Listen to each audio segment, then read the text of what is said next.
अकोला के धामना और बोरगांव वेराले गांवों में गड्ढों से भरे खतरनाक रास्तों के कारण एसटी बस सेवा बंद होने की कगार पर है। आगार ने ग्राम पंचायत को रास्ते दुरुस्त करने का अल्टीमेटम दिया है। अकोला जिले के कुछ गांवों में रास्तों की दयनीय स्थिति ने अब जनजीवन को और कठिन बना दिया है। धामना और बोरगांव वेराले गांवों के गड्ढों से भरे रास्तों के कारण राज्य परिवहन मंडल एसटी ने बस सेवा बंद करने की चेतावनी दी है।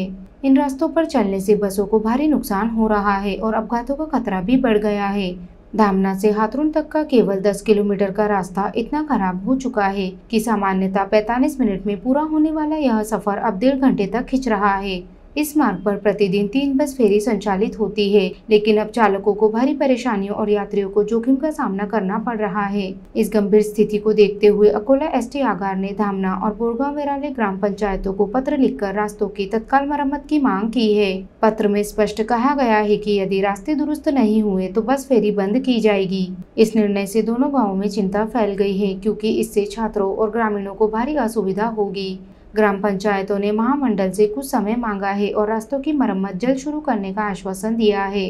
प्रभाव बस सेवा बंद होने से ग्रामीणों का शहर से संपर्क टूट सकता है। जांच की स्थिति, ग्राम पंचायतें मरम्मत की योजना बना रही हैं, परंतु कार्य में देरी चिंता का विषय बनी हुई है। यह स्थिति ग्रामीण क्षेत्रों में आधारभूत सुविधाओं की कमी को उजागर करती है।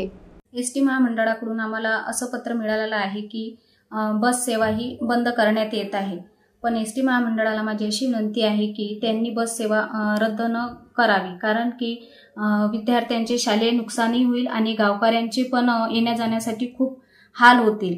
तसे आम्ही शासनाकडे पाठपुरावा करत आहे की त्यांनी आम्हाला लवकरात लवकर निधी प्राप्त करून द्यावा आणि आम्ही लवकरात लवकर रस्ता तयार करून बस सेवा ही पूर्ववत व्यवस्थित चालू राहील अशी मी एसटी महामंडळाला विनंती करते।